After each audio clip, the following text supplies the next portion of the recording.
Mchezaji wa kimataifa wa Jamhuri ya Demokrasia ya Kongo anayekipiga katika klabu ya wekundu wa Msimbazi Simba, Elie Mpanzu amegoma kuongeza mkataba ndani ya klabu ya Simba.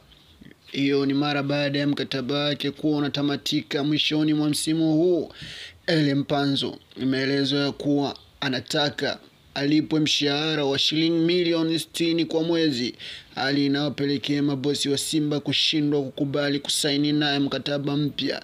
Inaelezwa sababu ni kuwa wasimu wao wakubwa Dar es Salaam Young Africa wamefika mpaka milioni 50 kwa mwezi kwa ajili ya kuinasa saini ya winga huyo mshambuliaji kutoka pale Kongo, Elie Mpanzu. Hali ikiendelea kuwa hivi, basi ni wazi ya kuwa mwishoni wa msimu Elie Mpanzu atatimkia pale Jangwani kwenda kukipiga katika mitaa ya Twiga na Jangwani kwenye maskani yao pale Kigamboni, Avic Town.